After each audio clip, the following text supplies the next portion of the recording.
Hello everyone, welcome back to the CultGame Devlog. My name is Jeff Stevens, and I am very happy to show you today that we have a new update showing off the cult creation aspect of this game. And now in its second version, so very happy to show you this. So without further ado, we'll get right into it. So y'all have seen before the world creation form and the world generation aspect of the game in the last dialogue. We'll just run this really quick just to show you that this is part of the new game process. And it gives us this world, and it's named the Magical Realms. I can even generate a new world name if I want. I like the Stone Realm. That sounds cool. All right, and after we accept the world that we've generated right here, we get to go into cult creation, and it asks us, your journey as a cult leader will take place in the world of the Stone Realm. What is your name? And I can have it generate a masculine name for me or a feminine name for me. So let's have it, or I can just enter my own name that I want, but let's try the name generator. Random masculine name, Golgotha Werbin Jaegerman Jensen. That's a good one, but if I want to have a feminine name, I can be Katara Werbin Jaegerman Jensen. You can just keep on having it go as well. But yeah, I have some basic name generation going there. But let's just enter my own name. I'm going to be Jeff, because that's me. Okay, Jeff, tell me more about your life in the Stone Realm. So, in Cult Game, you get to choose what your character is, the background of your character. You can be a defector cleric. Once a clergy member of a major church, you saw the corruption of the leaders and remained unchallenged, and it withered your faith away. You escaped the church one fateful night, intending to start anew and find the true God. And you have some stats for this background, and a special bonus that the character gets. So these are like classes for your character, for your cult leader at the start of the game. So the defector cleric, this one is already good at running a religion. You have a little bit of charisma, a little bit of intelligence, but you're not oriented towards strength, which is like for combat or doing physical scenarios, or agility, which is for travel, dexterity, and also a little bit for combat and other situations. Which might be dealing with sleight of hand or stealth. Okay, and then we have another one which is like the scholar. I won't read all of these backgrounds for you, but this one is more oriented towards those of you who want to do research and want a high intelligence build to do a lot of upgrades and build your own theology very quickly. And you start out with a Tome of Forbidden Knowledge, which has some interesting gameplay beats to it for creating your own religion. The con artist background is for those of you who want to do some crime, some persuasion, some manipulation, and start out with a high charisma stat. You won't start out with as much intelligence to have as many upgrade points to start upgrading your religion as fast as the defector cleric or the scholar, but this is for those of you who want to do more manipulation and crime as you build your cult. This last one here that I've made so far is the Lunatic. This one's an interesting build. You could compare this to playing the Wretch or the Deprived in Dark Souls, where your stats start out low.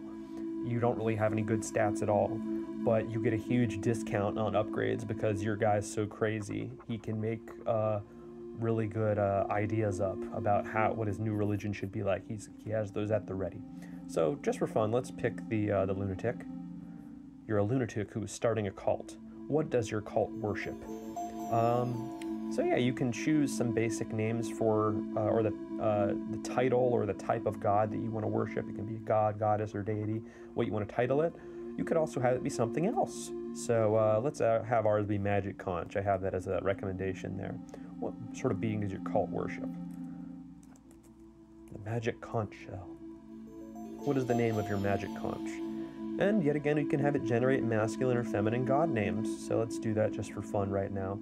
Esiel, Sithadaz, Gwendolulus. Gwendolulus, yes. Still working on that generation to get it sounding really nice, but that's some masculine names. Here's some feminine names. Oh, excuse me, that's masculine. Ysilda, Rinwin, Eowar, Essis, Eliaswin. Yeah, so, or we can just name it ourselves. Enter a name for your Magic Conch. Let's go Bertha. That's a funny one. what dominion does the magic conch Bertha have power over? So this is another choice that you make where you get to decide what dominion your god has authority over. And this describes where they have power and influence. So you can be a water god, and water gods, they have control over water, and they unlock rituals to control the weather in the oceans, and you get some wide appeal, because water affects a lot of different things. You get the mariners, the peasants, and the nomads. So the earth gods give you a dominion over the land and its flora, and this is for players who do base building, where you earn upgrade points or theological power from building gardens and earthen structures, and you have some appeal to peasants and hunters. Fire, so fire gods. This is for more combat-oriented builds or combat cults, because your devotees gain a combat damage bonus equal to their devotion. So if you have some devoted followers, they're going to be doing really good combat damage. And then you get appeal to warriors and artisans. So the Blood Dominion, this is the last one I've made so far for ideas. The Blood Dominion unlocks blood rituals and the blood resource. And you get a minus appeal to a lot of demographics, because having a blood god, worshipping a blood god, is not really seen as appealing or cool to a lot of people. And so it's hard to market yourself to the average person as a blood god or as a blood cult, but you unlock lots of frightening power being a blood cult, where you can perform sacrifices and use blood to do many terrifying things, like turning people inside out or summoning giant demons. So blood is it's an interesting playthrough. And then we can do nothing also. You can just not have a dominion. Dominion over nothing? How strange. A being with authority over nothing is weak and undeserving for the status of a god. Their tale will inevitably be forgotten by history. And you can choose that if you want. But we'll be blood cult just because that sounds fun. Okay, what's the ultimate goal of your cult? So we have Cult Game is an interesting game where there's not one way to win the game. You can play the game and win by your choosing. As many different religions and cults in the real world have their own end goals, your cult can have its own end goal too. You can do world domination, where you win the game if you conquer all the world, and you control all the land, and any land that you don't control is at least a faction controlled by you. You can do world peace, and this is an interesting way to play sort of a 4X type of game, where your goal as a religion in the world is to ally all the factions, make everyone not be at war, and make everybody happy. So world peace, that's a feasible goal. Become filthy rich. This is a fun goal, where you're not focused on conquering tiles or making peace between nations. You just want to earn a lot of money.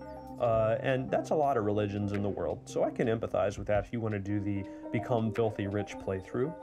And the last endgame I've developed is the Launch Ourselves into the Sun one. Like many cults that have interesting fascinations with going to space, like Heaven's Gate, you can do that too in Cult Game, where you can make it your goal to build a structure or some sort of method or come about to an idea for how you want to be launched into the sun. And once you do that, once you discover that method and you go about it successfully, you win the game. You can not care about anything else in the world or interacting with other factions. All you can do, if you want, is just launch yourself into the sun, and we reward you for that because we're Cult Game. Okay, so then it gives you a description of all the choices that you've made for your cult. So, you are Jeff the Lunatic, and you are starting the cult of Bertha, the magic conch of blood. Your mission is to launch yourself into the sun. That's awesome. And from here, we can also edit any of the choices we make before we start the game. So if I want to go back and I want to say, well, you know what? I'm not feeling so loony today. Maybe I'm actually a scholar of the magic conch of blood, excuse me. And it goes back here and it corrects that. So I can sort of make some edits to my story or my background or how I want the game to start before I begin. And it's not built up yet, but we would press enter and the game would start. So that's sort of it for showing what the cult creation process looks like. I promise in the future, there's going to be many more choices here, and we're just doing some prototyping of what those choices are. These names that are going to be generated are going to be even better, but that's an idea, that's a look on what cult creation looks like in CultGame. So yes, thank you for tuning in today.